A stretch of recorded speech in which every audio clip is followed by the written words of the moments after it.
Hello বন্ধুরা, কালকে যেই মেলাতে গিয়েছিলাম, এক নম্বর কথা আগে আমি পার্কে গিয়েছিলাম। পার্কে কিছু ভিডিও বানিয়ে তারপরে এই মেলাতে এসেছিলাম। মেলাটা উদ্দেশ্য করেই মেলাতে গিয়েছিলাম। দেখো আমি এখানে মেলাতে আমি সোফাতে বসে দোলনাতে বসে আরামসে ভিডিওটা বানাচ্ছি। আমার বান্ধবী হচ্ছে ক্যামেরাম্যান, আমার বান্ধবী ক্যামেরা ধরে রেখেছে আর আমি এই দোলনাতে বসে আরামসে ভিডিও বানাচ্ছি। যাই মানে ভালো লাগছিলো। আর এই সোফাগুলি কোথার থেকে যে আনে বা কোথাকার কিন্তু বলতে পারবো না, এত সুন্দর সুন্দর। দেখো আমি আবার গিয়ে দোলনাতে বসে পড়েছি। আমার বান্ধবী আবার বলছে যাও ওখানে গিয়ে বসে পড়ো একটুখানি, আবার ভিডিওটা বানিয়ে দিই। আমার পাশে একটা মেয়ে বসে পড়েছিল, ও বলছে আন্টি এই কোথায় লাগায়?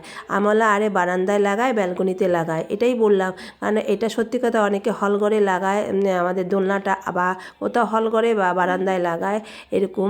যাই হোক, দেখতেও এত সুন্দর লাগছে। ওখানে আমি কিছু ফটোও তুলে ফেললাম, ওখানে কিছু ভিডিও বানিয়ে নিলাম। মানে এত সুন্দর লাগছে, ওখানে ছেড়ে আসতে ইচ্ছা হয় না। অনেক কটা ফটো তুলেছি তোমাদের সামনে, দেখো। যাই হোক, আমার ভিডিওটা ভালো লাগলে লাইক করে পাশে থেকো।